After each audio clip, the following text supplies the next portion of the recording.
Yeah. Distinguished speakers, fellow participants, welcome you all.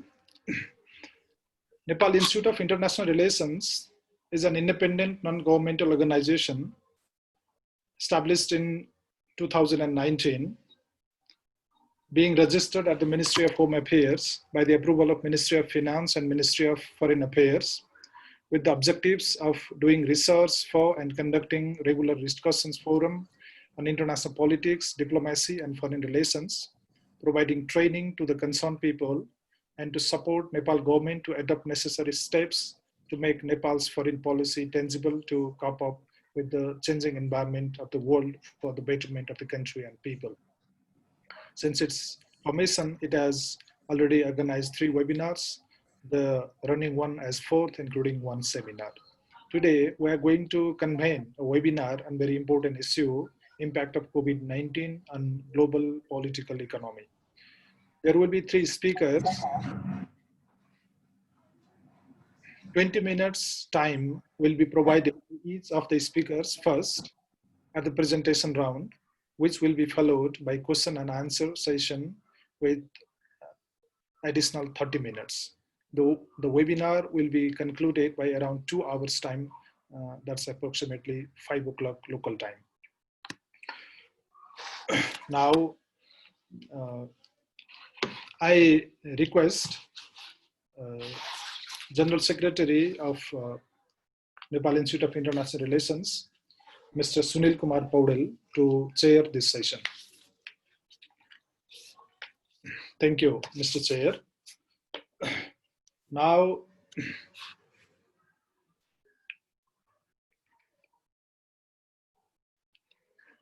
I would like to introduce and welcome our speakers of this session. First of all, I would like to introduce Dr. Pichamon Yeophantong from Canberra, Australia. Dr. Pichamon? Yes. Thank you. Would you like me to start speaking now, or? No. Oh, no. I'm just introducing you to our Sure. participants. Dr. Pichamon Yeophantong is an Australian Research Council Fellow and Associate Professor in the School of Humanities and Social Sciences, University of New South Wales, Canberra, at the Australian Defence Force Academy. Previously, she was a Global Research Fellow at University College, Oxford University, and the NIIR Center for Globalization and Governance, Princeton University, as well as an ASEAN Canada Senior Fellow at the RSIS, Rajaratnam School of International Studies, Center for Non-Traditional Security Studies, Nanyang Technological University.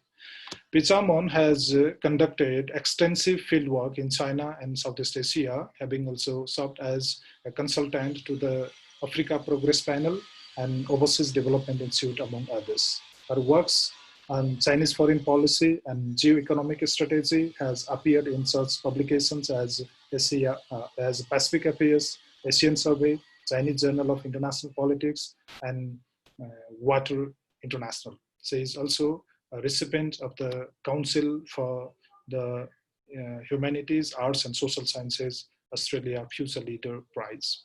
Pichamon completed her PhD in Politics and International Relations at the Australian University. Now, similarly, I would like to introduce and call upon Mr. Pratim Ranjan Bose. Mr. Pratim Ranjan Bose, he is already here. Mr. Pratim, are you getting me?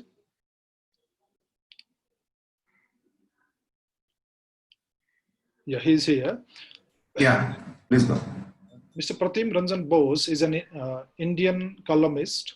He has just quit from the position of deputy editor in the Hindu business line of the Hindu group to pursue his one interest that includes writing. He served as a journalist for 3 decades. Bose is a Jefferson Fellow and recipient of US grants. He is a specialist in energy, infrastructure, regional trade, connectivity, Northeast India, BBIN, and BIMSTEC issues. Apart from journalism, he had worked with a number of Indian and foreign think tanks in projects in his areas of specialization. He has been a speaker in many national and international conferences and has a series of published academic publications. Similarly, we have another speaker, actually from China, and I think she is having some technical issue with her Zoom link. I guess she's not here. Admin, is she here now? Not yet, sir. Oh, not yet. So maybe she will try to join us.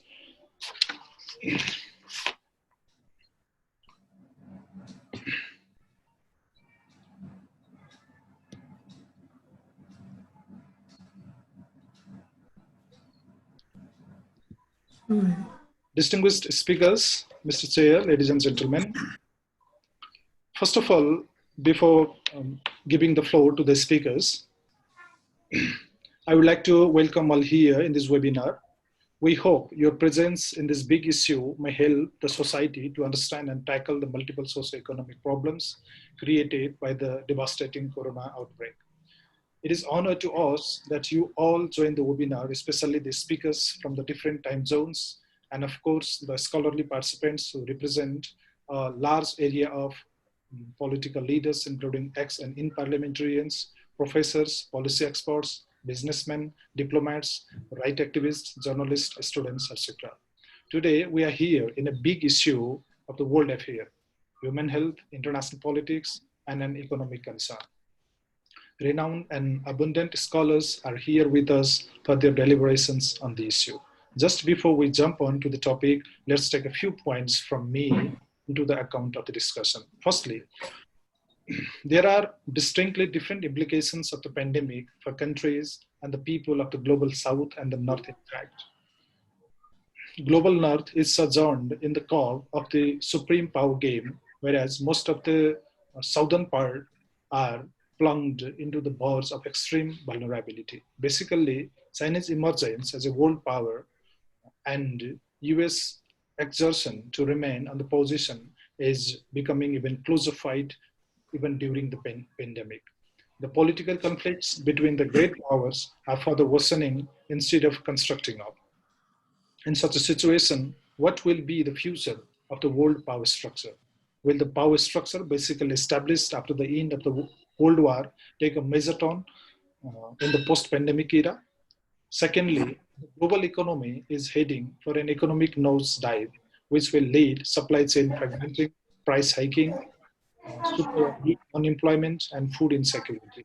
United Nations World Food Programme recently projected that the more than 250 million people might suffer acute hunger by the end of the year 2020.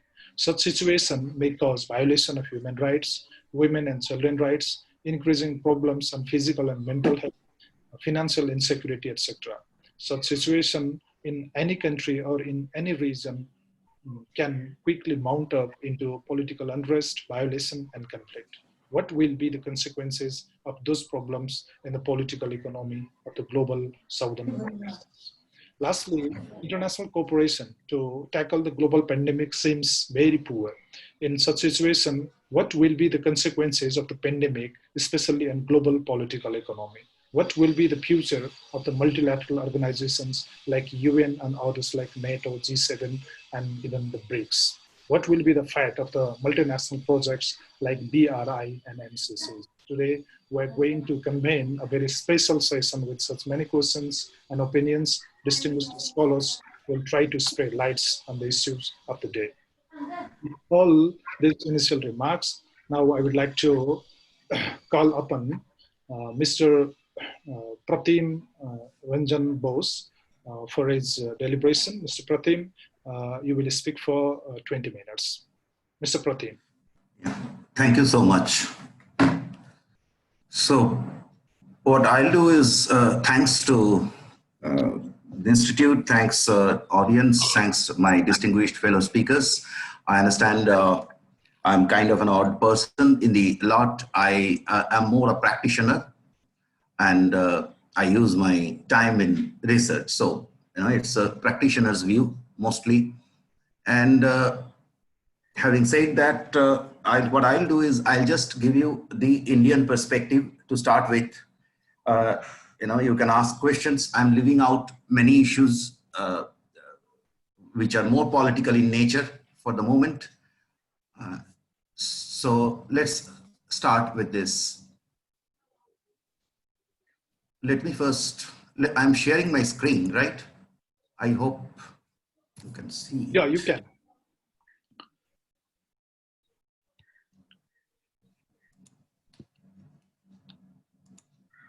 Right.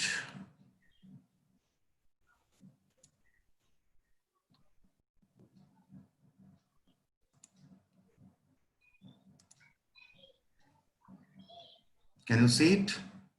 Yes. Yes. Thanks. Thanks. So this is an unforeseen disruption and unprecedented.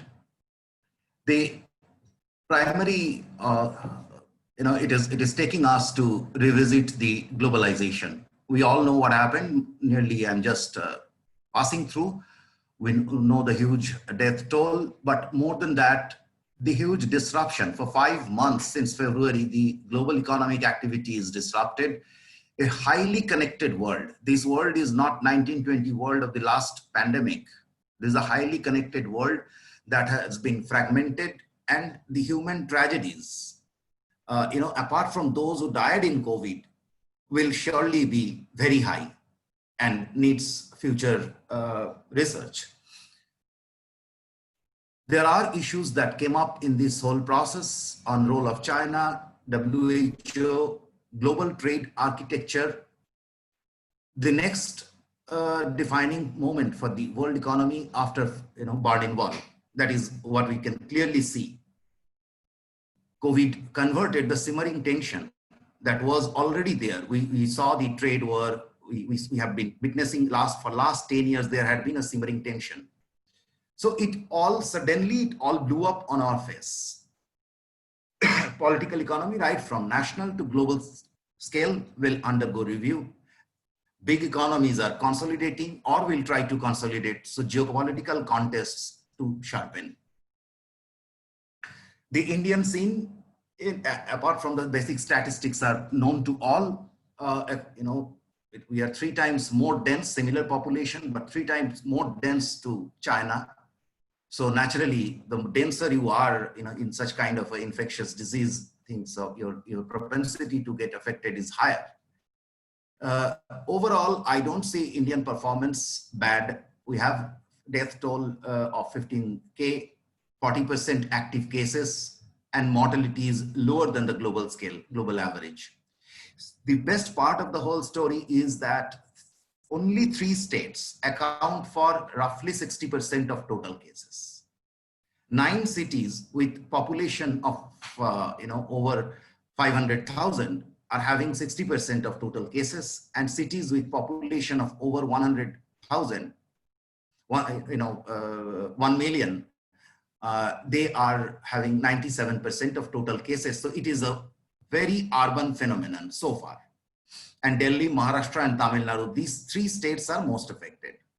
There are many centers of excellences, major states like Karnataka, which has Bangalore as a megacity, Orissa, Assam, Kerala, etc. They have done really well. One can check the figures on a global scale, I should say. Rajasthan, Punjab contain the early spread pretty well. Apart from the 3 top states, West Bengal is may prove a problem area in the future, but so far it's okay. All states are showing improvement. Now we have to see where it goes. But here is a difference, is that in Indian perspective, health is a state subject.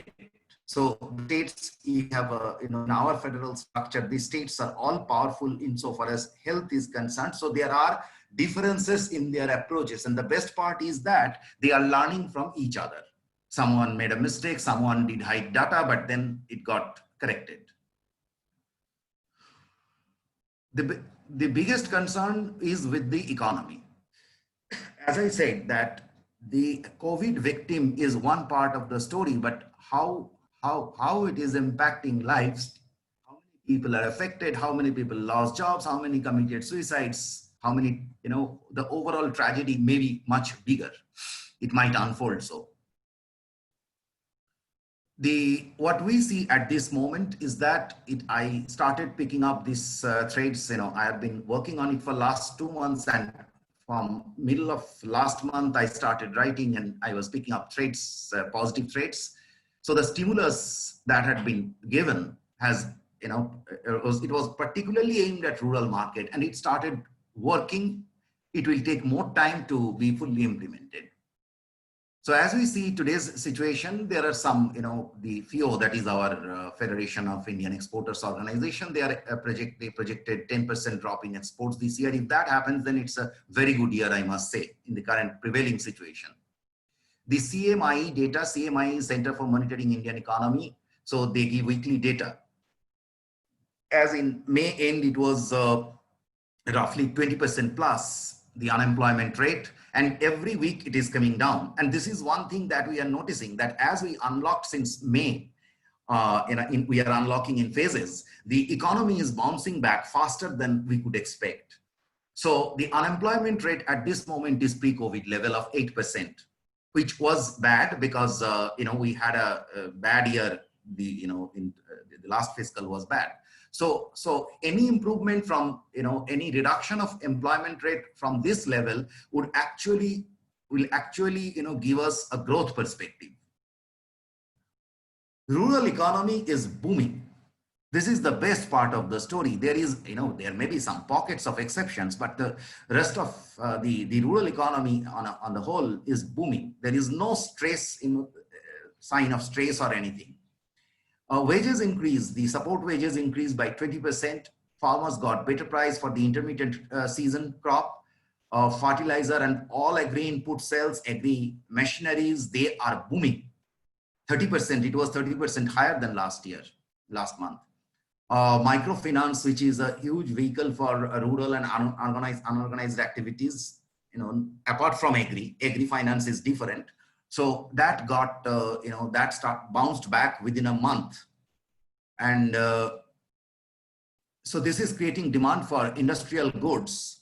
We are already witnessing electrical demands have picked, and by next month there will be growth. It has just now recovered, and next month there will be growth.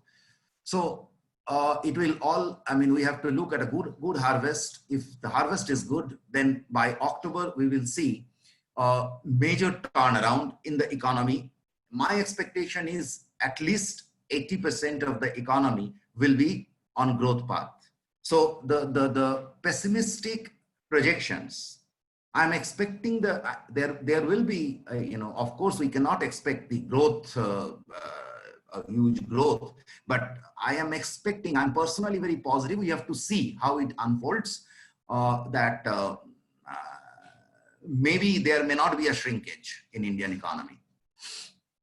The auto sector is that contributes 8 to 9% of GDP it will take longer time, but the two-wheeler segment is started booming, though as I told you, that the urban market is still closed. So the many outlets, actually 30% of the outlets are closed. Even then, two-wheeler sales are 70% of the pre-COVID period.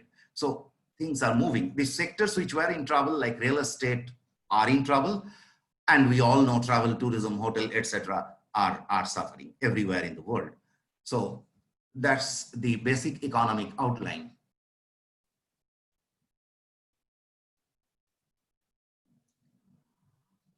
India used this opportunity to reform its economy. We have a difficult system. Is always difficult to maintain. You move slowly. There are lots of pulls and pressures. And in India has a kind of a structure which is very close to American structure of Union of States. So it's basically a union of states. So states do have a lot of power constitutionally. So all states don't move in the same pace. So there are many inconsistencies in the system. And the current government has been trying to iron them out since the beginning. And they used COVID as a right opportunity to go for it. The basic aim is to go look at ease of doing business and private sector participation so as to ensure efficiency. So, you must have heard, it's all over there in the internet: power, coal, logistics, disinvestment, agri-marketing, banking, technology, etc. These all are under serious reforms. Defense is the big thing. So that is being opened for private participation. It was happening, but now it is happening with a big boom. So this is another change that has come with COVID, is that public spending in social sectors, which has been a concern, is now moving up. The government made a policy statement that the public spending in sectors like health and education will henceforth move up. This is a very good development. If I look at it on a whole, what we see is that there is a political and economic consolidation underway in India. Import dependence will definitely reduce as the local value addition is getting priority, and a lot of barriers are being broken, both mental as well as physical. And so far as I understand, and so far as all the these internet polls are concerned, the popular support for the ruling dispensation, that is consolidating.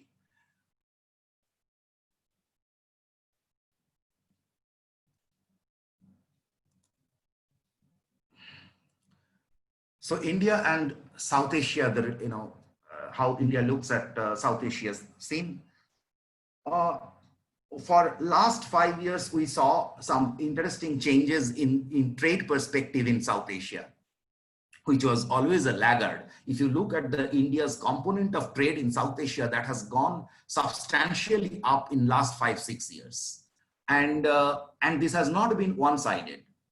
I did a study, and it is published paper. So between 2014 and FY 2014, Indian financial year, April-March, we saw that FY 14 and FY 18, all countries except 2, Pakistan and Nepal, all SAARC countries plus, they increased their exports to India.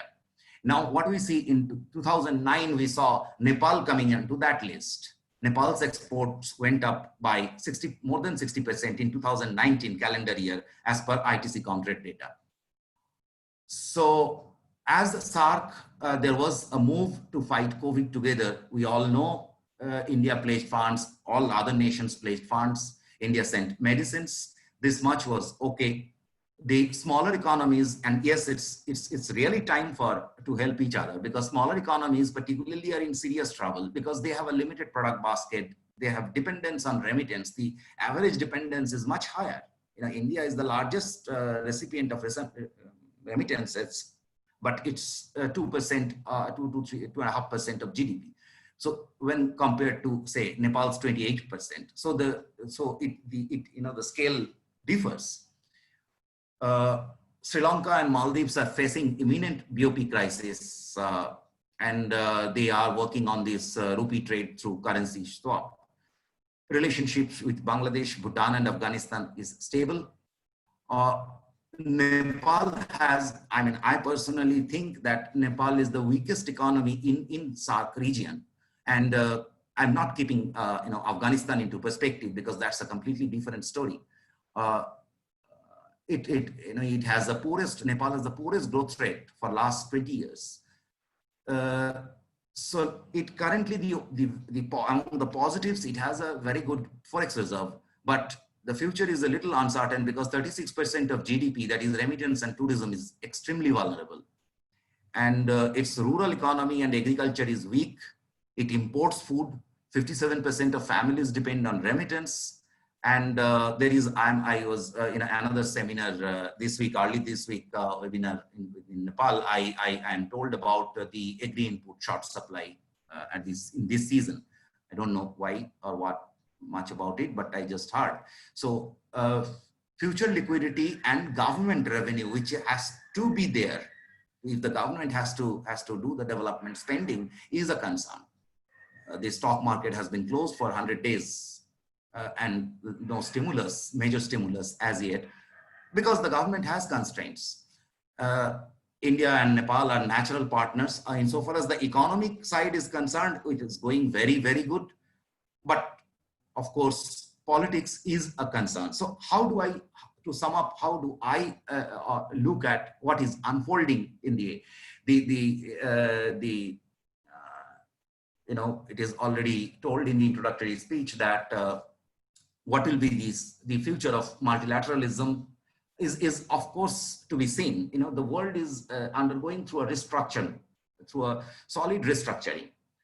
In 1989, what was initiated in 1989 was, we saw through the break of the end of the Cold War, we saw a complete change in paradigm, from a political paradigm to a growth first paradigm, where you may have your whatever politics you have, but growth is the prime determinant of this paradigm.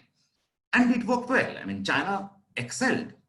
Everyone learned from China that China impressed the world with this China, Vietnam. They impressed the world with their growth, and so the political system, in fact, democracy had to undergo many reviews, critical reviews about its efficiency. So these things happen. Post-COVID, the whole political economic scenario is going to face serious scrutiny. All dispensations will face scrutiny by its people, nationally, internationally. So this is a major change that I think is going to happen. And, the transparency is going to be the keyword post-COVID. In fact, we have some very interesting experiences in India. So, I'm from West Bengal. So there has been a case of data suppression, and same happened in Maharashtra to some extent. And finally the state, corrected its course and came back with the right data and etc. We saw some tremendous data dissemination during COVID. It was, personally, I didn't expect it to be of this level, but yes, it had been of very good level. We of course have our lackings. I'm not talking about that part, but I'm saying there has been no, intention and implementation matched to the best of the ability of the state. It could have been better. So post-COVID, we are going to see both the democratic and the non-democratic world.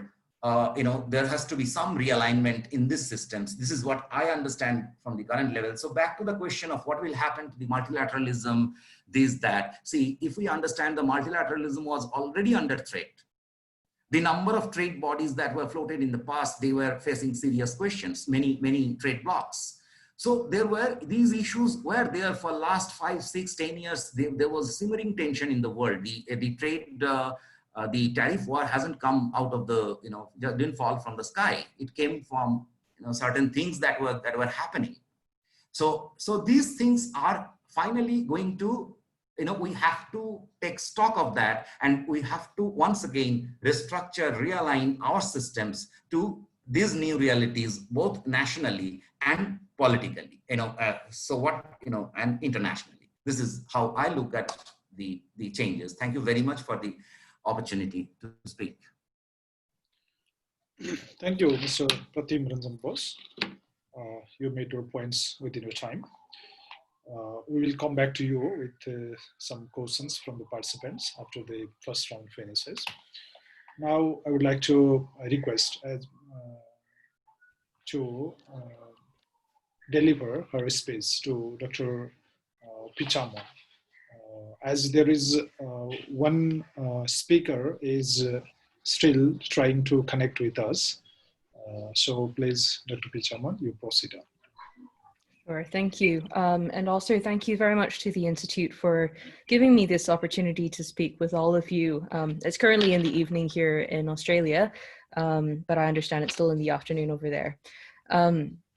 So just to begin, can everyone see my slides okay?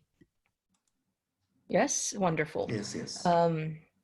Excellent. So in light of the concept note that Mr. Chaulagain kindly sent over to me, I thought I would focus the topic of my presentation on the implications of COVID-19 for Chinese economic and geopolitical influence, especially with the outbreak of the COVID-19 pandemic. I think we've seen a huge amount of media and scholarly coverage on this question of whether or not China is actually gaining or losing influence as a result of its handling of the pandemic, but also its handling of other issues during this period. And if you've been keeping track by any chance of politics within Australia, I think you will see how characterizations of China have become increasingly negative in recent months as a result of not just the pandemic, but also because of how China has, according to the Australian government, been using its influence or trying to use its influence within the country. And so these are accusations or claims that we've been hearing, of course, from the US as well, even before COVID-19, and they clearly will continue to be concerns that persist within China's bilateral relationship with Western countries, especially even after COVID-19. But so in order to take stock of what the pandemic's effects have been for China, socially, economically, and geopolitically, I thought I would just share some points, which again, if you've been keeping track of the pandemic's evolution, I think you will be more or less familiar with these statistics already. So early on, it was forecasted that China's GDP growth will only be between 1.7 to 3.5%. And I think even now, it's still very hard to determine exactly where the exact percentage point will be. And that's because even now we still do not know the full scope of COVID-19's impacts on the economy. But one thing's for sure, China's industrial production had declined by 13.5% within the first 2 months of 2020. And this is a major development, not least because China, of course, China's economy still very much is reliant on industrial production. This has further exacerbated China's existing problem of high debt levels within the economy. And what it ultimately means is that in order for China's economy to recover, there will need to be a return of consumer spending and manufacturing to normal levels. And how that is going to be achieved, of course, is still an open question. But already we are seeing how Beijing has been trying to put in place a variety of policies in order to achieve that objective. But also, of course, from a kind of social point of view, the pandemic has clearly posed as a challenge for the Chinese government to deal with in terms of maintaining social stability, but also to ensure that the pandemic doesn't result in a greater instability than it already has.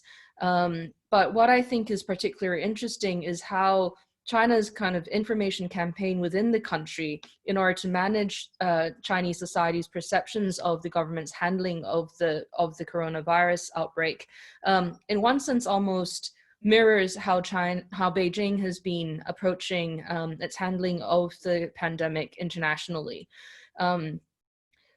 Having said that, as a result of the kind of the more negative responses from countries, especially in the West, the US being case in point, we are now seeing the geopolitics of the issue evolve in ways that are rather worrying, but which also mean that we will soon have to brace ourselves for a new normal, just not only because of COVID-19, but also because of the fact that US-China tensions will likely become a persistent feature of the international system.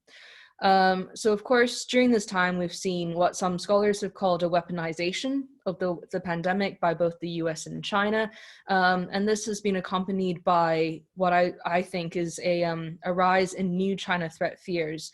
And these fears generally concentrate on the issues of Chinese state actors trying to spread misinformation about the pandemic, but also concerns over reinvigorated Chinese assertiveness. The reason why I put reinvigorated in scare quotes is in large part because I think what the assertiveness we're supposedly seeing from China in relation to, for example, the South China Sea dispute really is just a business as usual. So China has been assertive on these issues. It will continue to be assertive, but I don't think the COVID-19 pandemic has necessarily increased that level of assertiveness. At the same time, in contrast to all of these other concerns and accusations, we've seen Beijing trying to ramp up its so-called mass diplomacy. And these include, for example, the announcement of the Health Silk Road and other initiatives. And of course, Beijing has been providing medical supplies to a variety of countries, including Nepal, that are trying to combat the coronavirus threat. Ultimately, what I think this underscores is how the pandemic has effectively underscored the significance of the economic security nexus in Beijing's foreign relations.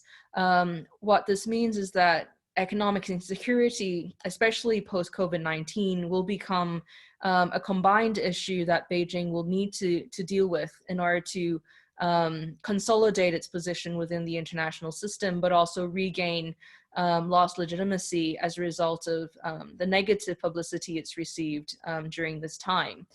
And in one sense, I think one issue that underscores the significance of this economic security nexus are the calls for strategic decoupling that we're now seeing. I imagine everyone here is well aware of the argument for strategic decoupling, how supply chain disruptions as a result of so-called over-dependency on China has resulted in economic turmoil for other countries, and therefore decoupling from China would assist in that regard. I have my own personal views as to kind of whether or not such decoupling is actually feasible, but one thing's for sure, people increasing groups of voices are saying that decoupling at one point is necessary.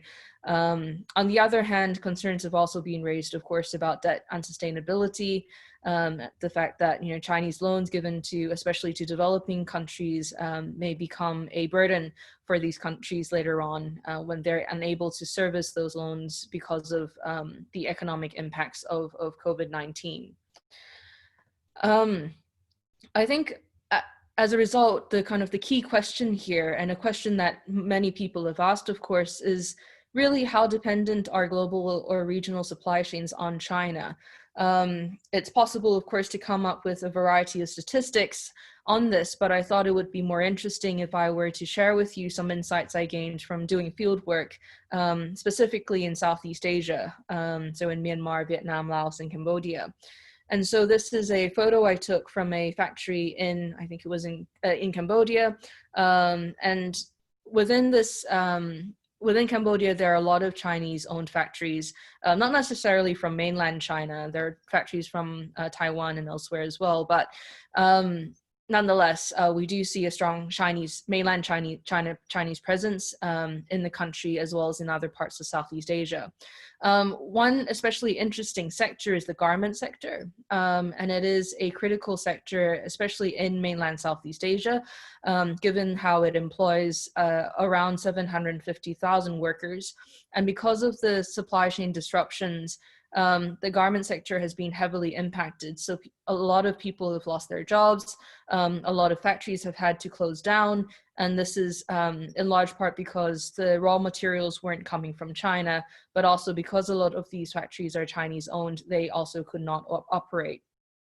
Similarly, in the region, tourism, manufacturing, and the construction sectors have also been severely impacted.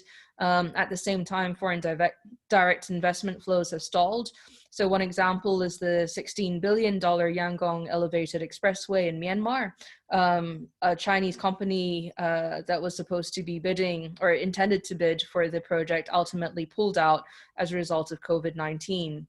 The Asian Development Bank has estimated that for a country like Thailand that also has a very thriving tourism sector and manufacturing sector, as a result of COVID-19, it's already lost at least 1.11% of its GDP. And it's a similar story that we see repeated across the region, really, when it comes to GDP growth or the lack thereof as a result of COVID-19. But the next question that leads us to really is the question of how sustainable then are Chinese overseas investments and the Belt and Road Initiative more generally with COVID-19. And this is a question that I think gets asked over and over again. So what I'm presenting here are my own views on this issue. So I think if we look at the Belt and Road Initiative, it does suffer from a long-standing perception that it is over-reliant, not only on Chinese workers, but also on Chinese financing and raw materials. And as one scholar has put it, this is the problem of a potential creditor trap, whereby Beijing finds itself trapped in having to sustain an otherwise very costly initiative like the Belt and Road.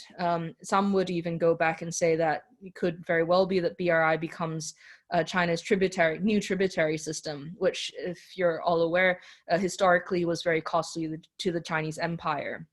And certainly it would seem that some of the calculations that have been put forward would seem to attest to this. So Morgan Stanley back in 2018 estimated that China's expenses along the Belt and Road could reach $1.3 trillion by 2027.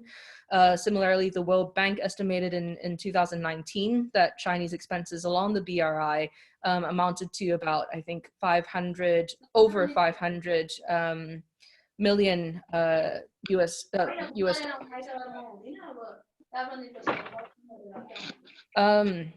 At the same time, there's also the issue of unsustainable debt, as previously mentioned.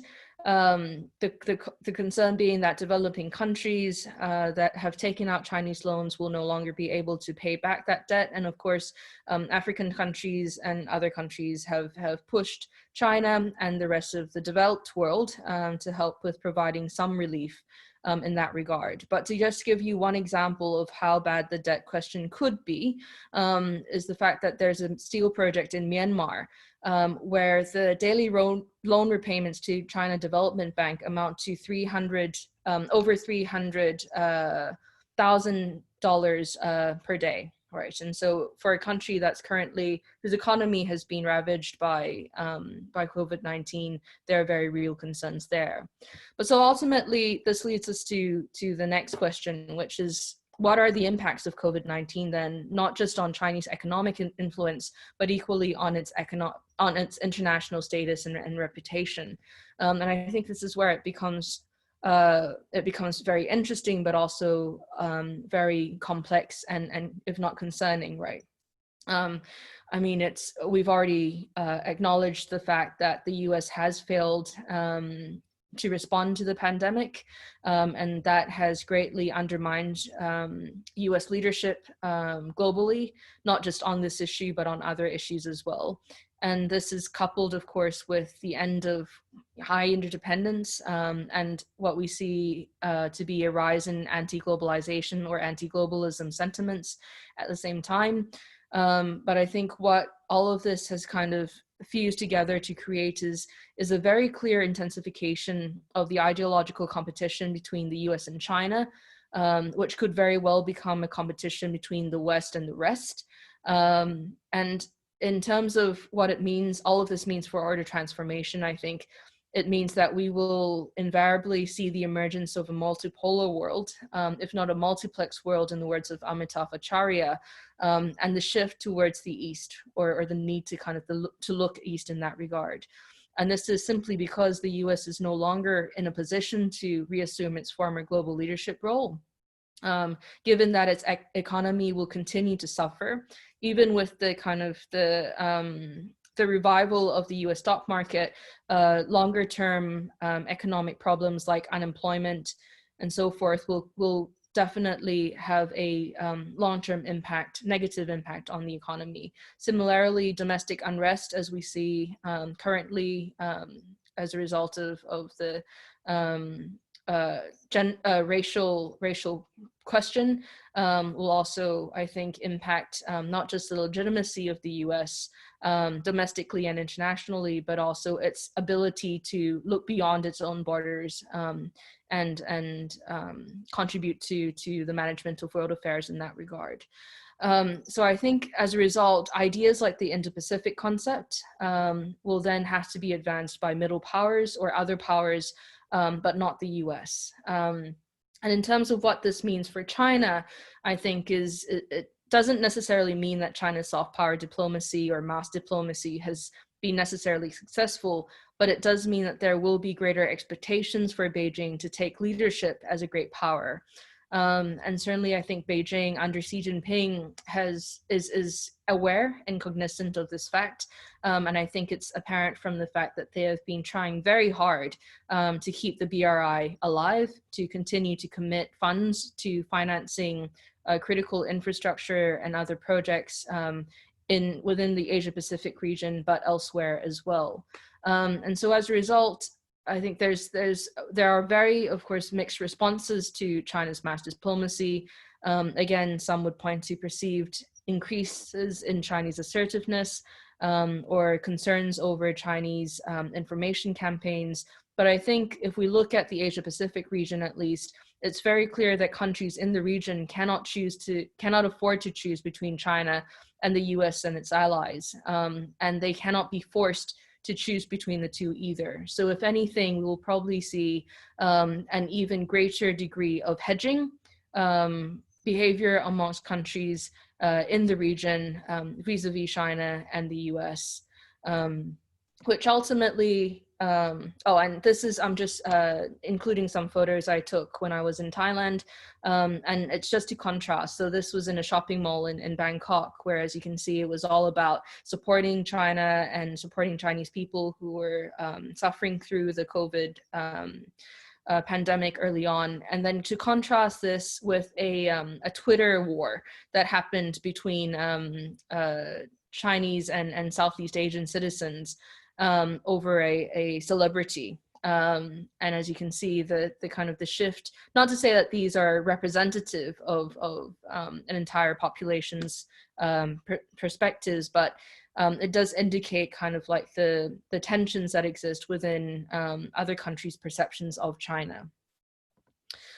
So ultimately, what does this all mean? I think looking ahead, it's always hard to forecast or to predict, but I think what will most likely happen is that we'll see a greater diversification of supply chains, and in particular, we may well see more countries adopt a China plus one procurement strategy, meaning in one sense that they hedge their bets and not be overly reliant on Chinese manufacturers and suppliers. Again, U.S.-China tensions will become a mainstay within world affairs, and it's really a question of how the rest of the world will manage these tensions over the long term. Similarly, I think we will see not just a power shift in terms of like power transition between the U.S. and China, but I think there's a very good chance that we'll see an actual order shift, where kind of like the norms and principles that underpin the current international system will need to be recalibrated in order to account for the new realities created by COVID-19.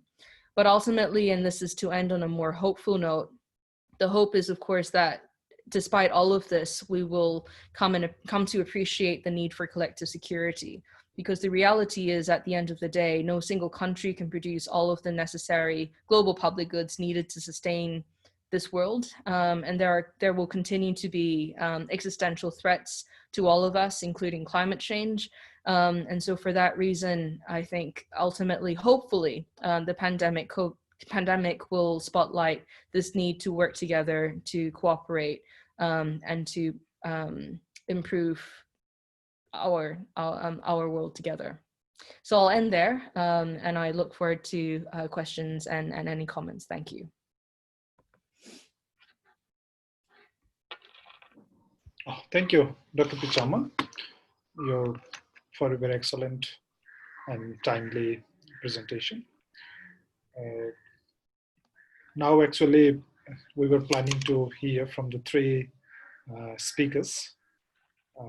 Unfortunately, the Chinese one could not get connected to us, as there is some maybe Zoom issue with her.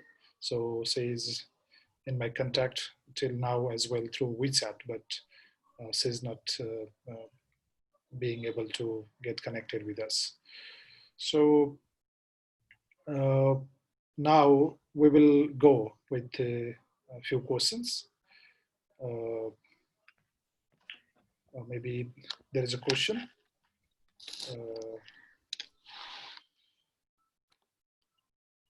How does the panel think or react to the fact that the current situation is a creation of Chinese greed? And what will the world do by coming together and punishing China? This is from Amit Sharma, New Delhi.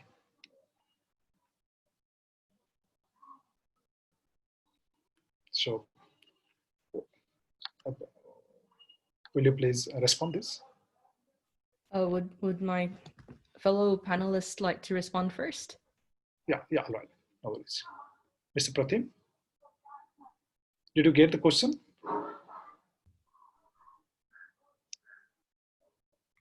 Yeah, we are not hearing you. Please unmute yourself first. Yeah, right. So, yeah. Did you get the question? So I think what is essentially is asking is that whether is asking about about any probe on these things that has been there hanging for some time. I'm just skeptic about these things, how these are going to affect or not. But what I think I agree with my fellow speaker is that COVID has left a serious blow on the perception. Okay, perception, and it had created, rightly or wrongly, I will not get into value judgment, but trust factor. There has been serious damage on the trust factor. So these are the biggest issues which China has to suffer or handle. That's it. I agree with that. I think what that question really displays is the lack of trust and the need to build confidence, the need to build trust. Hi, Professor, please unmute yourself.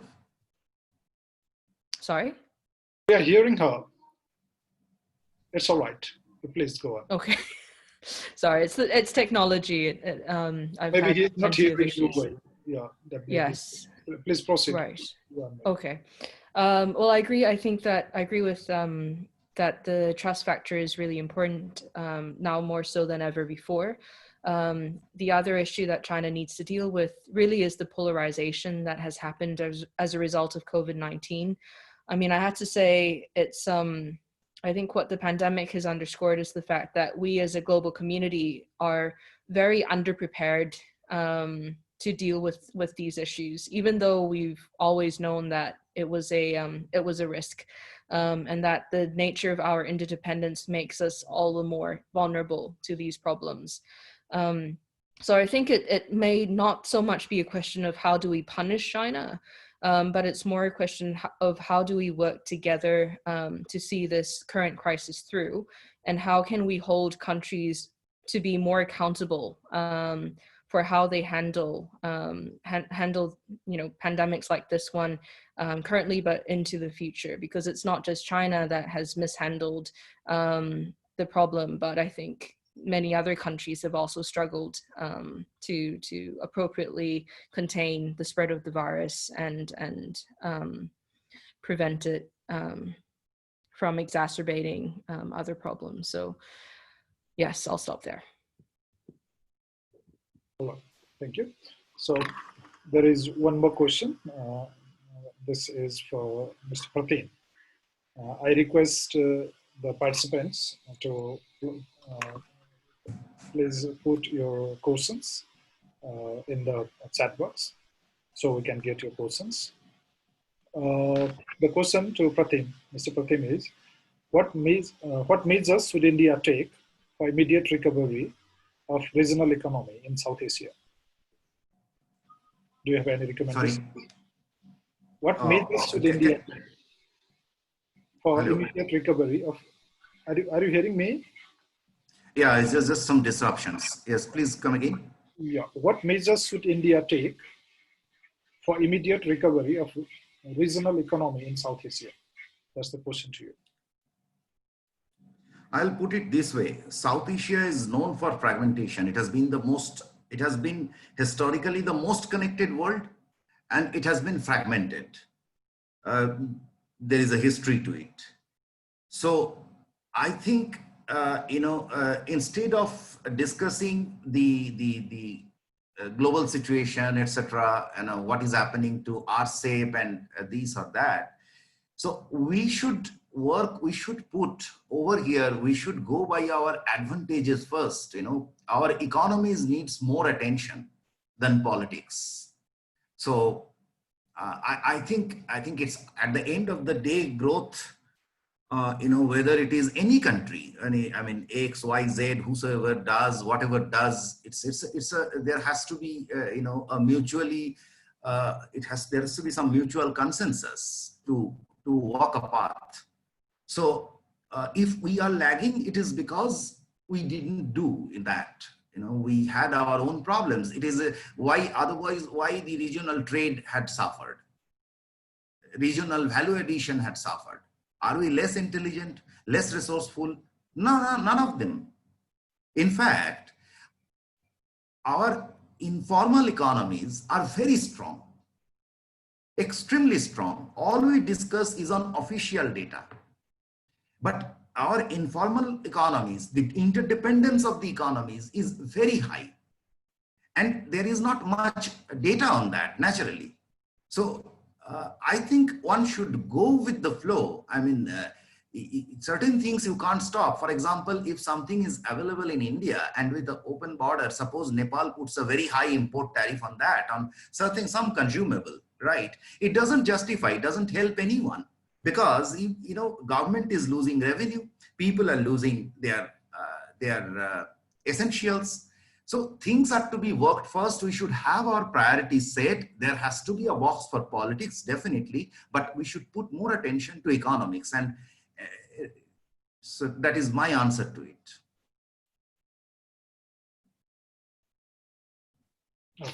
All right. So here is another question to Dr. Pichamon. What will be the future of BRI, the Chinese DIM project? Do you think this will be more disturbed by this pandemic? Thank you for that question. And also, I'll just quickly note that I've received 2 questions privately, so I'll forward them to you if that's all right. But to answer that question on BRI, I think the BRI will continue, I think, because Beijing sees the BRI as a key element of its foreign policy. It attaches a lot of face importance, a lot of value to the initiative. Therefore, it cannot afford to let the BRI fail or fall by the wayside. So Beijing already, even when the pandemic was still was peaking a couple of months ago, Beijing still came out and said that it will continue to pursue projects under the BRI scheme, that it will continue to work with countries to kind of fund infrastructure projects and so forth. So it's clear that Beijing will continue with the BRI. I think whether or not these projects will prove successful and useful is a different question. And as I mentioned in the presentation, I think in terms of sustainability, Beijing will need to tweak aspects of its BRI strategy to make it less reliant on China, ironically enough, perhaps. But because ultimately what we've seen in the pandemic is that the over-reliance on Chinese labor, on Chinese money, means that the viability of these projects is reduced as well. So if Beijing can also diversify its BRI strategy, that will probably assist in ensuring the longer term viability of the BRI initiative more broadly. Thank you. We have, I guess, 2 questions, and we need more. If participants want to ask the questions, please put your questions in this chat box. Maybe a question to you both, maybe. First, it goes to Mr. Pratim.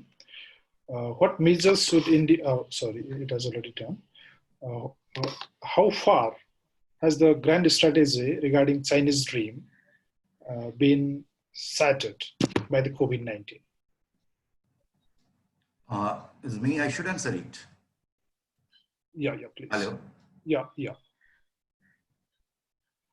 That, I think my fellow speaker has rather deliberated on that. Yes, it has suffered. It will face certain problems. What I think is that I fully agree that China will continue with it because there is no option also, politically speaking.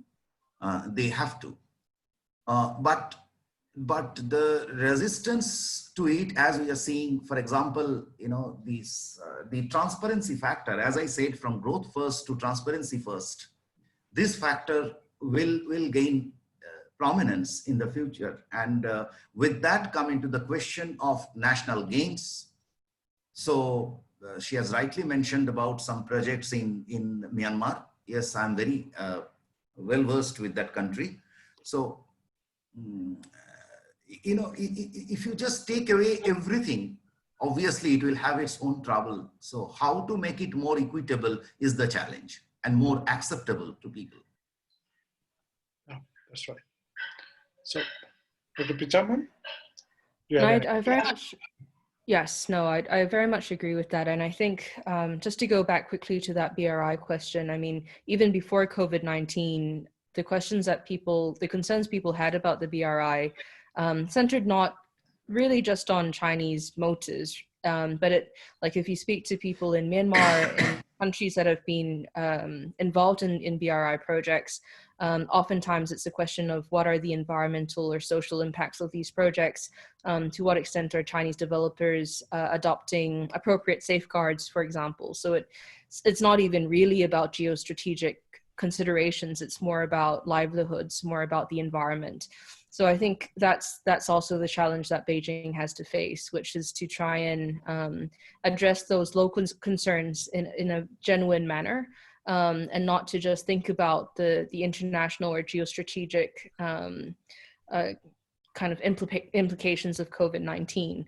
And I think this speaks to this question about grand strategy and the China dream. I mean, the Chinese dream applies domestically to China, but internationally, in terms of whether or not Beijing can continue to export its development model to other countries, I think COVID-19 is probably, it might dampen people's enthusiasm, but at the same time, with the US's leadership not proving to be as strong as people hoped it to be, I think more countries will try and turn to a new exemplar, and that exemplar could very well be China.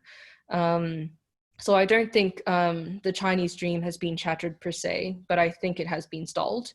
So we will have to wait and see what kind of posture Beijing takes after this, and whether or not it can actually kind of build on the kind of the decline of US leadership and to reinvent itself as a trustworthy and transparent great power. All right. So there is a question for you, Dr. Pichamon. How should China help revitalize the economy of the Asia-Pacific Region Act so as to maintain its continental leadership? I mean, that's a great question, but also an extremely difficult one.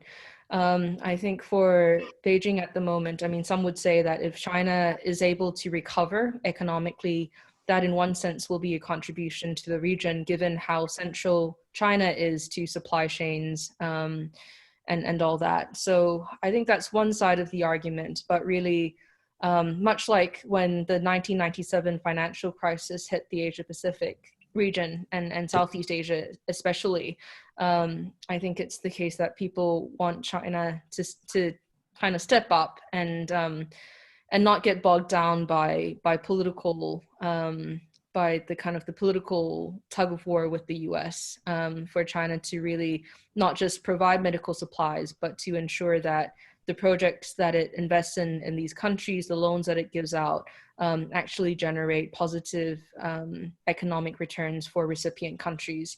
And again, this is a question that it's an issue that requires long-term attention.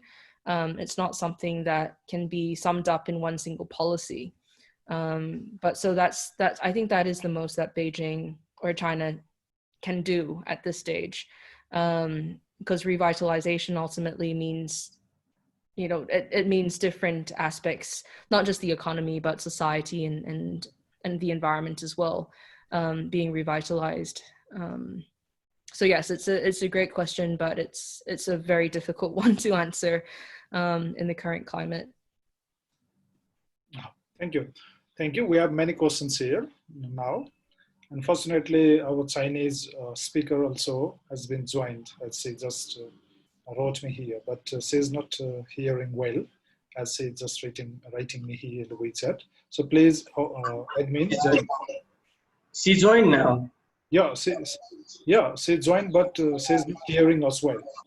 Mr. Lee, Miss Lee, are you there? All right. So yeah, she will try to. It is connecting. Yes, she's connected, but yeah, maybe we will go back to her once that is settled well. Yeah, before going to her, there are some questions. We will just pick them up. Maybe this question to Mr. Pratim by one of our participants. Excellent motto, change from growth first to transparency first, by Pratim. This hold good by all those who abide and believe in the collective responsibility, but who decides whether a state should follow this and just refuse to follow the guidelines. We have seen recently on the LAC development participation. It is a matter of all big boys living deer and club. So it seems like a comment. Would you like to have some comment, some response on that, Mr. Pratim? No, I think it's not a question, it's a comment. Yeah. So yes. So let it be there. Well, Dr. Lee has already joined. Dr. Lee, are you hearing? Maybe. Mute. She is mute. Please unmute her.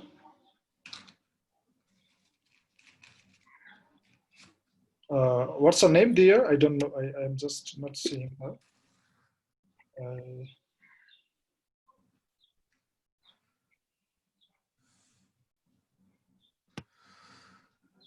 Not unmuted yet.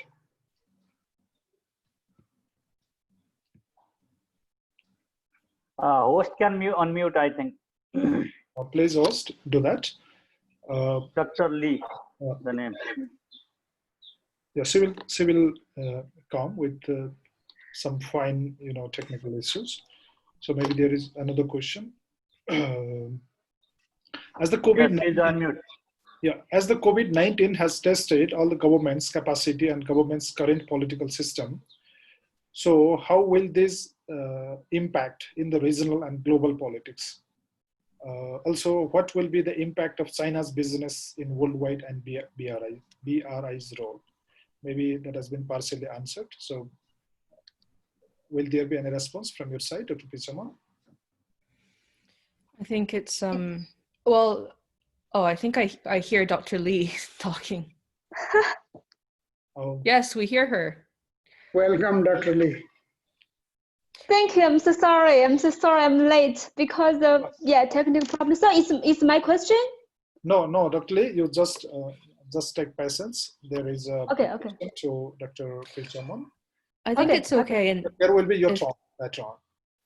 I think it's okay. We can go to Dr. Lee, and perhaps the question that was asked can be answered by all of us again later. All right. Okay, sure. Dr. Lee? Yeah. Yeah, all right. Please proceed. It's your turn. So have you just read my speech draft? No, you can share the screen. No? You can share the screen. Yeah. There is an option screen share in your screen. You want to share the screen, or you just want to speak freely? It's your choice.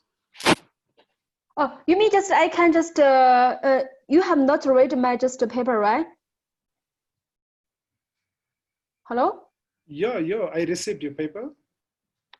Yeah. So you want to read the paper? Oh, have you have you read it yet or not? If you have read it, no, not yet. Okay. I can I can brief introduction to all, share some of my ideas and with all of us. Okay, and I think this topic is very interesting, and I would like to give some of my points, my personal points. And we know that there's no question this COVID-19 has very significant influence on the world economic and political landscape, and even on the world order. And we know that in the magazine of the international affairs, there are some very debated talk about this topic.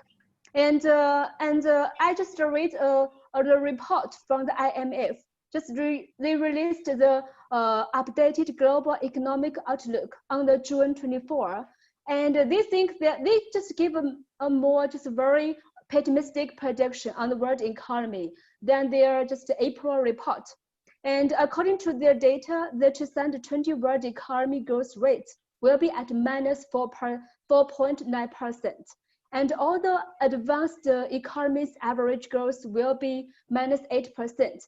And I found that the G7 countries will be lower than minus 9%. But they're just one country, and their data is positive. That's China, it's 1%.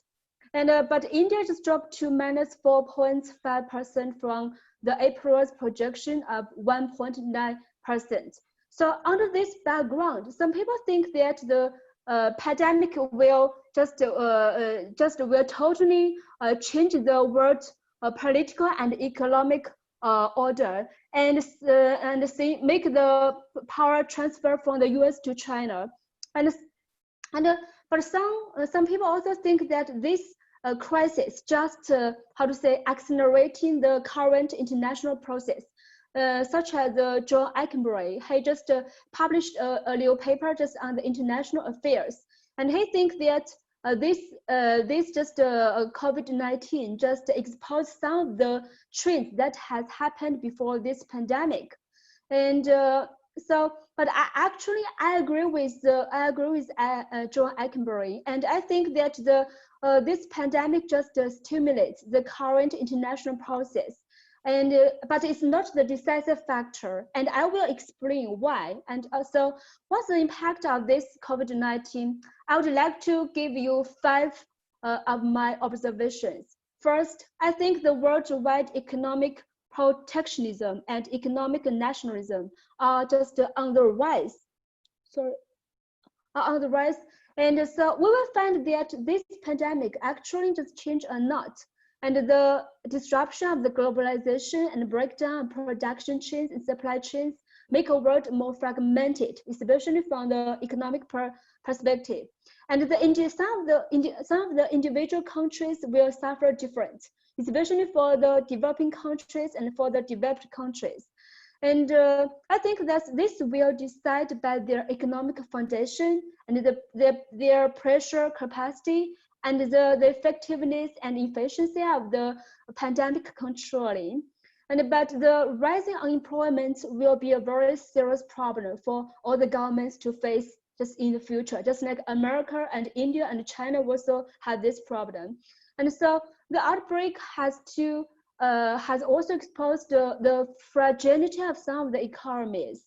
And so we will find that some of the countries are turning inward to reduce their economic dependence on some of the foreign countries.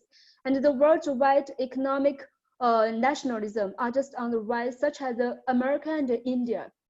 And I find that in the last past few months, in April 17, India increased scrutiny on investments from neighboring countries to curb the optimistic or just takeovers or the acquisitions. And in China, most of people think that this move is just toward China. And but in June, India also just have a new policy, and they told their state-run telecoms firms to use the locally made rather than the Chinese equipment. And on June, just a few days ago, the India's port customs suspended clearance of Chinese goods. And so this kind of just activities is just a sign of the country's economic the economic nationalism, we think. And so the pandemic actually just intensifies this trend and is not conducive to the development of the globalization. And secondly, I think the competition in high-tech knowledge, especially between the major powers, will be more intensified. And it's also a matter for the future great power competition. And in fact, but we will find that since the Obama launched the Asia-Pacific rebalancing strategy in 2011, the traditional geopolitical competition has begun to return. But when Trump took office in 2017, this trend had been intensified. I remembered in 2018, on the January in 2018, at that time, I was visiting the Washington DC, and on a meeting site, the U.S. Department of Defense, they published the National Defense Strategy, and I think this is a typical sign because in this strategy they make clear that the interstate strategic competition, but not terrorism, will be the primary concern of the U.S. national security. So after that, the Trump government took more hard lines on China in many fields. So the geopolitical and geo-economic competitions intensified.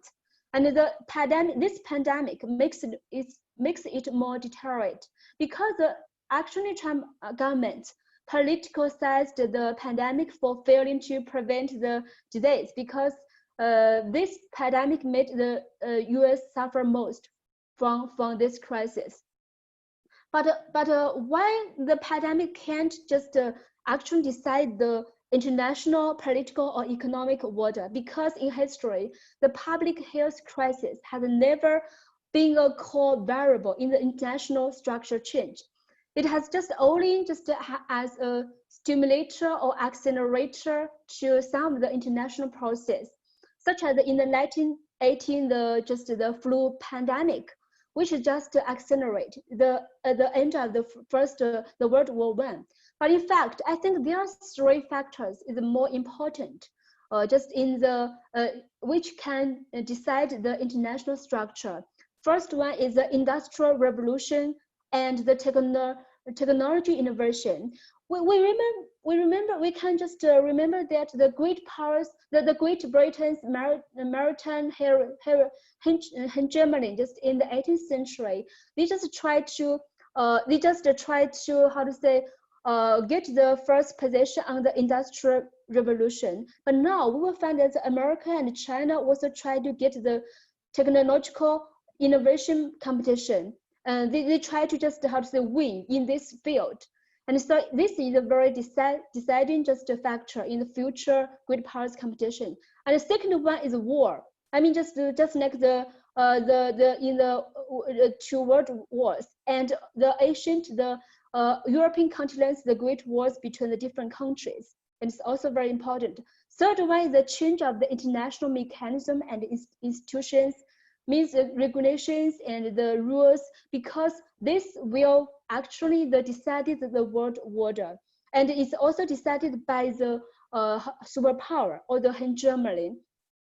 And so I think, but now the war is actually maybe impossible for the major powers. So I think there are two factors more important. Now is the technology innovation, and another one is the mechanism and regulation domination. So you will find we will find that the India and the US and the China also just compete with each other in these two fields. And I would like to share with you that in the past few years, China just released 3 development plans. The first one, they cover some of the high technology just era, including the AI, 5G, jet engines, and the semiconductor. And the 3 development plan just is, the first one is made in China 2025. It's published in 2015, and it's tried to want to make China a more strong manufacturing country, and especially focus more on the high-tech knowledge. And it's a 10-year program for China to implement this strategy. The second one is published in July 2017. The China's State Council issued the New Generation Artificial Intelligence Development Plan. And this plan is just China wants to dominate in the AI in the future. And especially in this year, in the 2020, China wants to get the goal, try to be the first level in the world in the AI era. And third one is China Standards 2035. This is published in the 2018. And this development plan is actually China want to build up its own just industrial rules and regulations, and so that it can coordinated well with the international regulations. And so this is just represent the regulation or the rules competition. And it's about ambitious, it's a 50-year blueprint in the next 50 years. Okay. But now we'll find that after China just released this development plan, the Trump administration is trying to technologically de-dump with China and to prevent the power transition from the US to China. And besides, I think the struggle for the major powers in the international mechanism is also more fierce in the future. And especially in the Asia, in the Indo-Pacific, we will find it's very obvious, such as the America just initiated the Indo-Pacific strategy, and also just India, Australia, and the Japan also joined the Quad for security, just consultation mechanism, and the Blue Dot network. It's also about try to build new infrastructure regulations in future in this region. So I think this kind of just activities are a countermeasure to China's regional mechanism, such as China's the Belt and Road Initiative and the AIIB just published, established in 2015, and the BRICS Development Bank and the ongoing RCEP. And certainly, I think the global economic landscape are more fragmented, but the political landscape are more regionalized. Why? I would like to just explain to you. Actually, America now is strengthening its strategy from over the world, and its power is also relatively in decline, and especially after this crisis. But we will find that the US still want to maintain its position of global power. But how to stay this position? I think this important is by sharing the burden, the cost or the burden with its regional allies and partners. And we will find no matter just in the Asian or in the Europe or in, yes, the US tried to just how to say, ask the partners and regional allies to share with Americans just their the burden and the cost. And but the global political and economic order in the COVID in the post-COVID era, so it's likely to take in this way.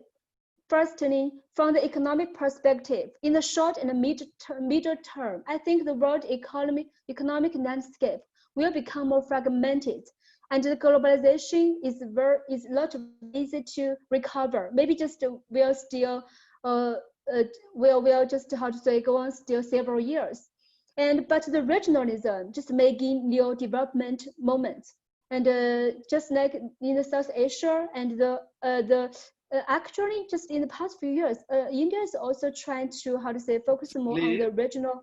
Ms. Yeah. Lee, sorry to interrupt, but you have just 3 minutes left, all right? Oh, 3 minutes. Okay. I would like to try to, yes. Okay. I think the ones from the political perspective, in the global level, and the US will still be the only dominate power. But in the regional level, I think in the Indo-Pacific region, there will become to US and China's bipolar strategic competition. So there are just two different how to say landscape from the global and from the regional. Okay, firstly is the distribution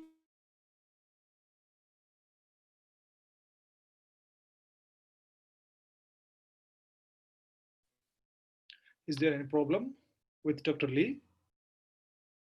I think so. Admin, can you hear her? It looks like she's frozen. Yeah. Dr. Lee, are you there? Maybe. Just before she recovers back her problem, let's go to a quick question to Dr. Pichamon. Can we compare the eco-crisis caused by the COVID-19 with those of eco-crisis emerged in the past that led even to wars? That's the question. Sure.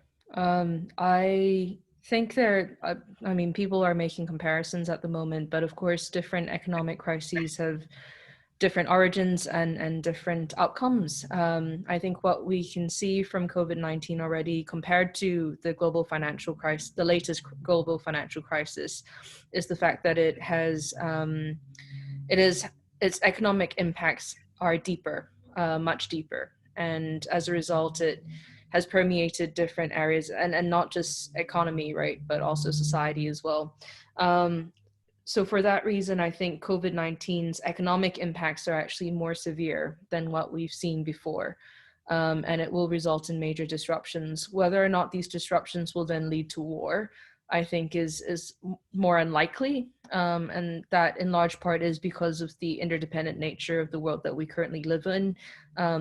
Going to war would or actually engaging in physical or kinetic conflict would be much costlier and something that most countries currently cannot afford, and should not be trying to engage in either.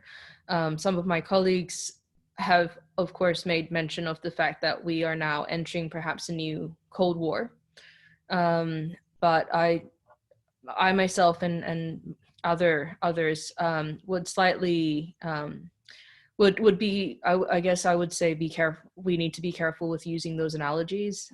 It could very well be that we see the US and China in a kind of Cold War mentality, but as some would say, what we might need to be preparing more for is a hot peace as opposed to a Cold War.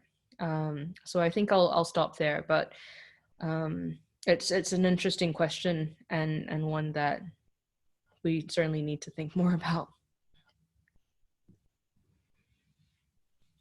Yes, all right. There are some more questions. Can I add on that economic thing? Yeah, please. Yeah, please. See, I mean, let's compare last two economic crises, financial meltdown in 2008 and 1997 Asian financial crisis, right? Now, India was least affected in 1997 crisis. It was somewhat affected in 2008. Think of China. It cannot be affected. Think of Nepal. It couldn't be affected because it is insulated. But here is one thing, in the past, these crises came through, kind of by where, let me put it this way. But this has this is of a different nature. It's suddenly a whole world, you have just stopped, whether it is Nepal, Brazil, or India, or New Zealand, Australia, whosoever it is. You're putting them into stop. When did we see this? Thank you.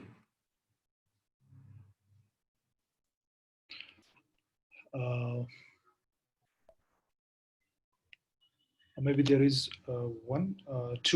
just two questions, and I think these are enough for this session. One question, how would the panel react to the fact that maybe what all is being discussed these days is merely a knee-jerk reaction, and everyone would forget all this when things settle down or a few years down the lane? This is a question, maybe, or comment more.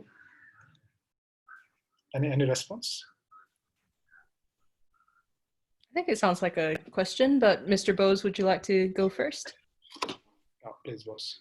Yeah. Yes, no doubt some part of it we will forget, and it is better to forget. For 5 months, or for myself, for 3 months, I'm holed up into my house. Better to forget these days. But then many of these things will remain. It is changing the basic economic behavior. To give you certain examples, and some of them will create problems. For example, suddenly there is a demand for personal mobility options. So demand for second-hand cars, people are not spending very cautiously because the income is in question. And so demand for second-hand cars has gone up. Same in India, demand for smaller cars has gone up. In India, it was moving from smaller cars to mid-sized cars. So we were moving up the value chain, the volume demand. But then suddenly it came down. And now imagine it will create kind of a problem. It might create on street. Because we were depending as a populous country, we are going for mass rapid transports, metro, we should say. So suddenly there is a demand for personal mobility options. So these kind of disruptions are there, but I believe these will more or less come online. The behavior changes are definitely there. To give you one example, the demonetization in India has suddenly pushed digital transaction. Now, this particular incident, this COVID, has changed the whole perspective. Digital is our lifestyle. So, for example, I have quit all newspapers and the physical copies, and I'm going only for digital, right? So this is exactly why media industry is in trouble. So it is not that everything you will forget. Many of these things will be there, and it will change business fundamentals. Structurally, it is changing business fundamentals. Another example, one of my friend's company has a body measurement app. For last 3 years, he was trying to, he was knocking doors and was trying to sell his product. It's a Delhi-based company. Within 2 months, he had more than 24 clients, and he recruited, his staff strength had gone up. He had a small team, so his staff strength had gone up by some 30-40%, and he decided to change his business model. Earlier, he was going for retails to everyone. Now he decided that I'll not go for smaller clients. It is not, I cannot serve them anymore. I'll go for only bigger clients. So many changes are coming, and these are unforeseen. This is a behavioral change that we will have, and that will change the pattern of business. Thank you. I agree with that. I think it's an interesting question in terms of forgetting and remembering. I think we actually need to, we shouldn't forget what has happened. And I think, but more importantly, I think we need to learn from it.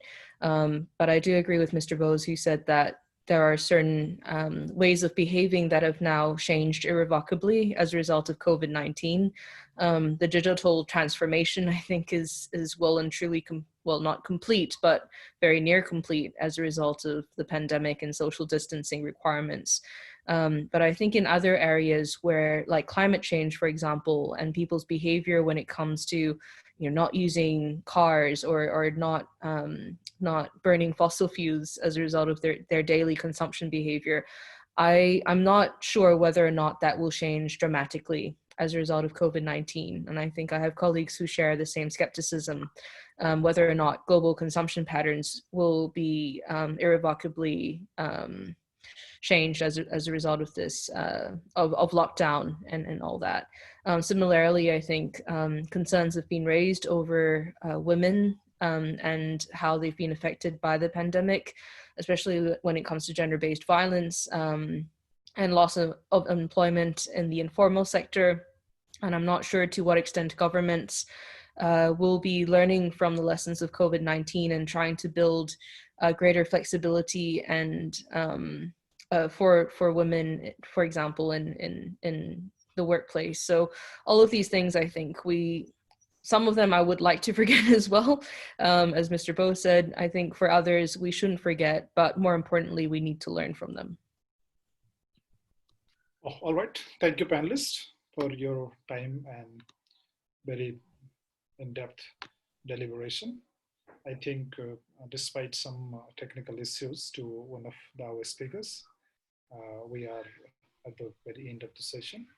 Now, thanking you all, I would like to request to the chair of the session, Mr. Sunil Kumar Paudel, to deliver his speech of vote of thanks and the conclusion of the session. Thank you. Thank you very much, Yubaraj.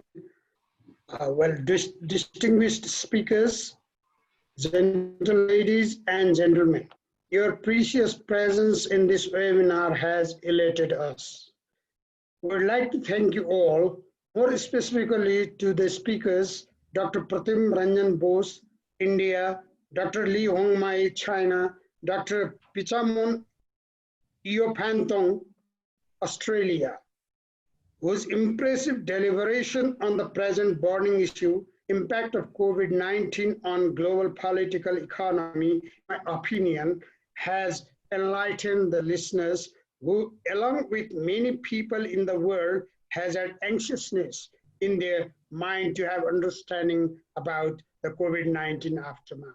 Nepal Institute of International Relations, NIIR, has been organizing webinar every week on the topic of contemporary issue, this one being the fourth. In this course of action, I should not stay away without thanking my colleagues of our organization and the personalities of technical support. In the absence of their deliberate and enthusiastic cooperation, none of our webinars would have become successful. We all know that the COVID-19 has invented unfathomable terror without any signal of immunity in the globe. Nobody is able to declare or forecast when the terror shall end. After infecting about more than 9 million people, its greed has not yet abated. Its whirlpool has not left any continents unhindered. The cruel pandemic nature of it has produced a kind of doubt on human existence and all-round development of the society. Although the purpose of this webinar is not to find ways to discover medicine to tackle or win over this pandemic, it certainly has analyzed the situation of oncoming world, which may have transformation in economic, social, and political sectors of our society. Once again, thanking you all, I would like to declare the cessation of this webinar. Thank you. Thank you so much. Thank you for being with us. Thank Bye-bye. you. Thank you very much, everyone. Thank you. Thank you. Thank you. Take care. Thank Stay you, safe. everybody. Thank you, everybody.